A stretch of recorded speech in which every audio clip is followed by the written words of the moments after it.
Welcome friends, स्वागत है आप सबका आपके अपने क्लास एक एकेडमी में। मैं आदित्य आज फिर से ऐसे कुछ क्वेश्चन लेके आया हूँ जो कि पिछले वीडियो से काफ़ी न्यू होने वाले हैं और काफ़ी इंटरेस्टिंग भी, जो कि आपकी इंडियन आर्मी की किसी भी पोस्ट की परीक्षा में पूछे जाने की पूरी संभावना है। और फ्रेंड्स, अगर वीडियो पसंद आता है तो लाइक और सब्सक्राइब करें और बेल आइकन को ज़रूर प्रेस कर लें। और एक बात और मैं कहना चाहूँगा कि इस वीडियो के अंत में मैं आपसे सवाल पूछूंगा और उसके सवाल के जवाब आपको कमेंट करके लिखने हैं। चलिए फ्रेंड्स, क्लास को स्टार्ट करते हैं।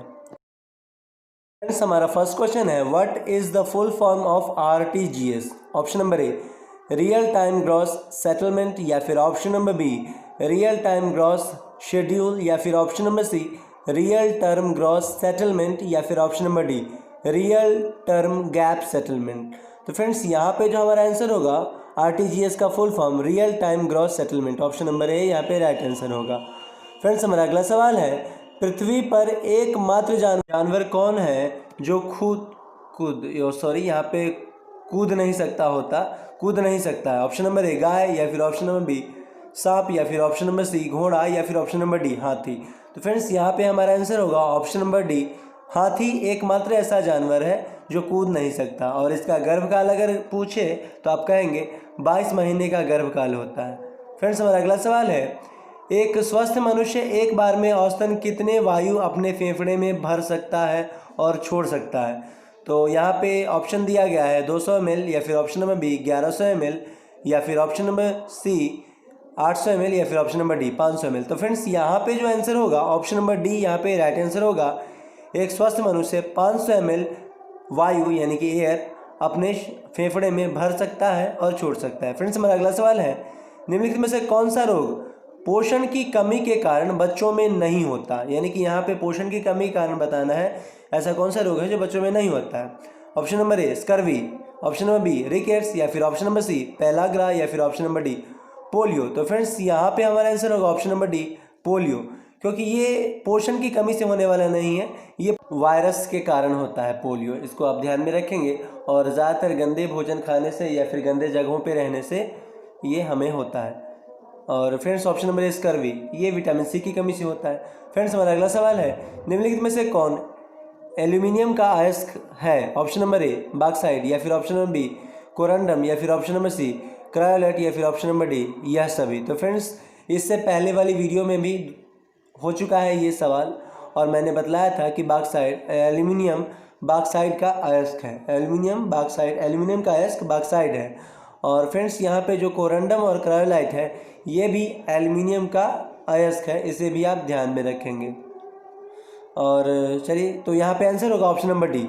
चलिए फ्रेंड्स, अगला सवाल देखते हैं, सिख धर्म के संस्थापक कौन है? ऑप्शन नंबर ए गुरु नानक, या फिर ऑप्शन नंबर बी गुरु रामदास, या फिर ऑप्शन नंबर सी गुरु अर्जुन, या फिर ऑप्शन नंबर डी नन, यानी कि इनमें से कोई नहीं। तो फ्रेंड्स, यहाँ पे जो हमारा आंसर होगा वो होगा ऑप्शन नंबर ए गुरु नानक। सिख धर्म के संस्थापक के रूप में गुरु नानक को जाना जाता है, जो कि सिखों के प्रथम गुरु हुए और यही सिखों के पथ प्रदर्शक, यानी कि इन्होंने सिख धर्म की स्थापना की थी। और गुरु अर्जुन ये सिखों के 5वें गुरु थे, इसको ध्यान में रखेंगे। और रामदास इन्होंने अमृतसर नगर की स्थापना की थी रामदास ने।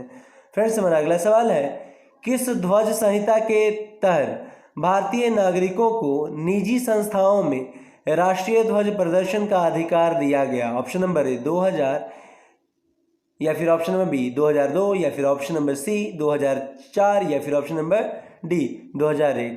तो फ्रेंड्स, यहाँ पे option number B right answer होगा 2002। 2002 के ध्वज संहिता के तहत भारतीय संविधान में यह प्रावधान है कि कोई भी व्यक्ति जो भारत का नागरिक है वो अपने किसी भी निजी संस्थान पे तिरंगा को फहरा सकता है।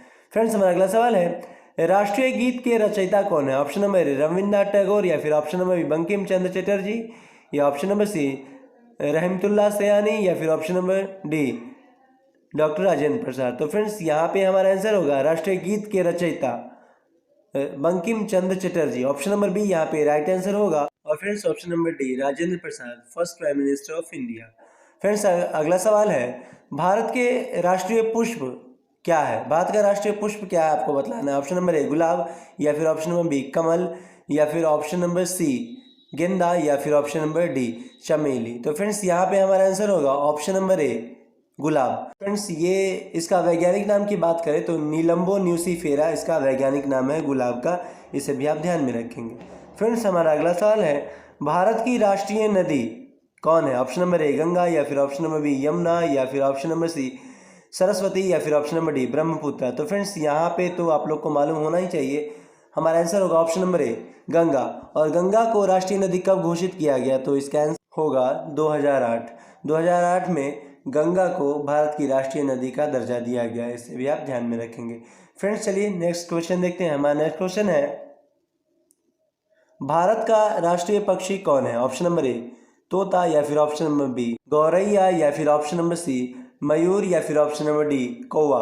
तो कौवा यानी कि क्राउ। तो फ्रेंड्स यहाँ पे जो हमारा आंसर होगा वो होगा ऑप्शन नंबर सी मयूर यानी कि मोर भारत का राष्ट्रीय पक्षी है।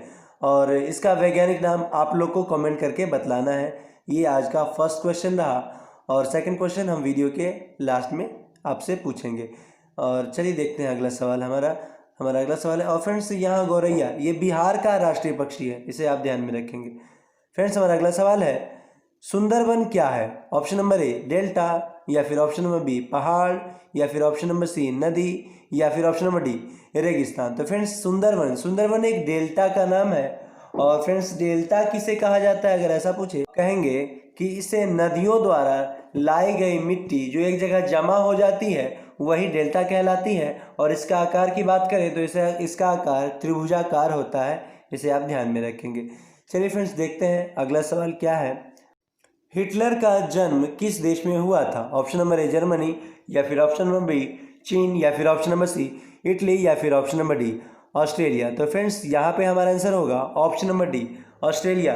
हिटलर का जन्म ऑस्ट्रेलिया में हुआ था और यह एक जर्मन शासक था, इसे आप ध्यान में रखेंगे। और देखते हैं अगला सवाल देखते हैं। और फ्रेंड्स अगर आपको वीडियो पसंद आ रहा हो तो प्लीज़ लाइक और सब्सक्राइब ज़रूर करें और अपने इंडियन आर्मी के जो तैयारी कर रहे होंगे कैंडिडेट उनके बीच इस वीडियो को ज़रूर शेयर करें। चलिए फ्रेंड्स देखते हैं अगला सवाल, नेफ्रॉन मानव के किस अंग का संरचनात्मक तथा क्रियात्मक इकाई है? ऑप्शन नंबर ए किडनी या फिर ऑप्शन नंबर बी यकृत या फिर ऑप्शन नंबर सी मस्तिष्क या ऑप्शन नंबर डी पीयूष। तो फ्रेंड्स यहाँ पे हमारा आंसर होगा ऑप्शन नंबर ए किडनी नेफ्रॉन की संरचनात्मक एवं क्रियात्मक इकाई कहलाती है, ये ऑप्शन नंबर यहाँ पे राइट आंसर होगा। और यकृत मानव शरीर की सबसे बड़ी ग्रंथि की बात कीजिए तो यहाँ पे होगा यकृत। चलिए देखते हैं अगला सवाल, कंप्यूटर में सर्चिंग स्पीड को बढ़ाने के लिए किस चीज़ की ज़रूरत होती है? ऑप्शन नंबर ए रैम की या फिर ऑप्शन नंबर बी प्रोसेसर की या फिर option number C internal storage की या फिर option number D CD drive की। तो फ्रेंड्स यहाँ पे जो हमारा आंसर होगा वो होगा ऑप्शन नंबर बी रैम की। बी प्रोसेसर की। कंप्यूटर में स्पीड बढ़ाने के लिए इंटरनेट पे सर्चिंग करते वक्त जो स्पीड आपकी होती है उसको बढ़ाने के लिए आपको प्रोसेसर आपका अच्छा होना चाहिए। चलिए देखते हैं अगला, किस धातु को आर्द्र वायु में लंबे समय तक खुला छोड़ देने पर उसकी सतह पर हरे रंग की एक परत चढ़ जाती है या जम जाती है?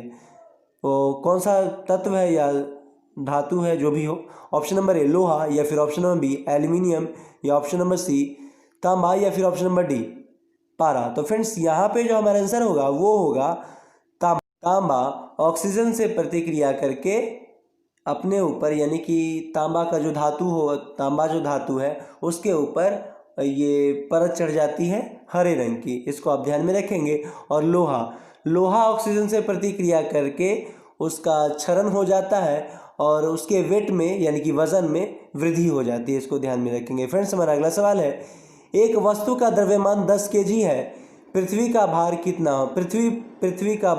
होगा? एक वस्तु का द्रव्यमान 10 kg है तो पृथ्वी का भार यहाँ पे ये क्वेश्चन मिस्टेक हो गया है, यहाँ कुछ और क्वेश्चन लिखना था। चलिए इस क्वेश्चन को हटा देते हैं, इस क्वेश्चन को हम नहीं देखेंगे, अगले क्वेश्चन को देखते हैं। हमारा अगला क्वेश्चन है, CPU का फुल फॉर्म क्या होता है? Option number A central process unit united या फिर option number B central processing unit, या फिर option number C central process union, purpose union, या फिर ऑप्शन नंबर डी नन, यानी कि इनमें से कोई नहीं। तो फ्रेंड्स यहाँ पे हमारा आंसर होने वाला है option number B central processing unit.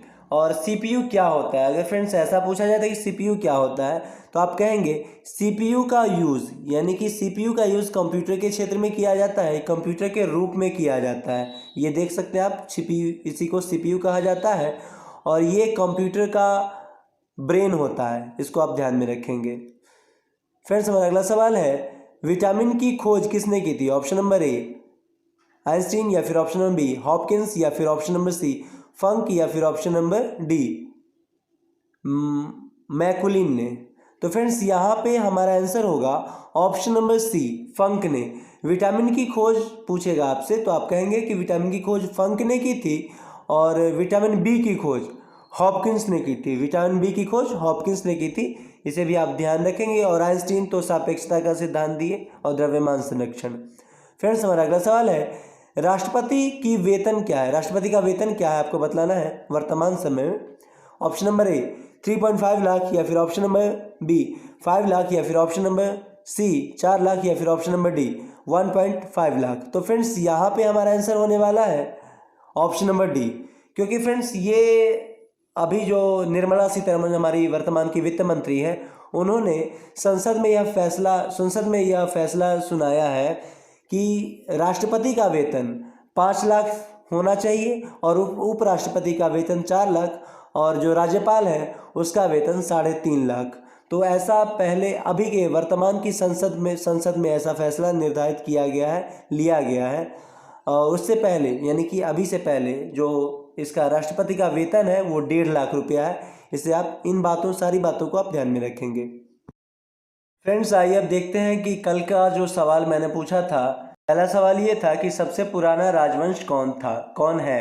तो यहाँ पे फ्रेंड्स आप लोगों ने मौर्य आंसर दिया है, जो कि आप लोगों का सही है। और दूसरा सवाल था कि संविधान निर्माण के समय अनुच्छेदों की संख्या कितनी थी। तो ये दोनों सवाल के जवाब जिन जिन लोगों ने दिए हैं मैं उनके नाम अब बोलने वाला हूँ। धीरू, आपका जवाब सबसे पहले आया है मौर्य वंश, जो कि सही जवाब है। और उसके बाद फिर है शिवानी कुमारी, आपने भी सही जवाब दिया है और आपने दोनों सवाल के जवाब दिए हैं, इसके लिए धन्यवाद। और शिवानी के बाद शिवम सिंह, आपने भी सही जवाब दिया है और आपने दोनों सवाल के जवाब दिए हैं, बहुत बहुत धन्यवाद। और आगे चलिए देखते हैं रवि प्रकाश, आपने भी सही जवाब दिए हैं, इसके लिए मैं आप सभी लोगों का शुक्रगुजार हूं कि आप लोग को जो मैं बतला रहा हूं आप लोग गेन ले रहे हैं। चलिए आगे देखते हैं। अच्छी बात है कि आप लोग मेरे द्वारा पूछे गए सवाल के जवाब दे रहे हैं, इसी तरह से सेशन में बने रहिए। और फ्रेंड्स आज का जो सवाल है वो है, आपको बतलाना है विटामिन ए की कमी से कौन सा रोग होता है और विटामिन ए का अच्छा स्रोत क्या है, ये आपको बतलाना है। और विटामिन ई की कमी से कौन सा रोग होता है ये भी। फ्रेंड्स इस क्वेश्चन के लिए मैं आपको डिस्क्रिप्शन में वीडियो का लिंक नहीं दूंगा, क्योंकि इस क्वेश्चन के बारे में मैंने बहुत बार डिस्कस कर चुका। तो फ्रेंड्स मिलते हैं नेक्स्ट वीडियो में।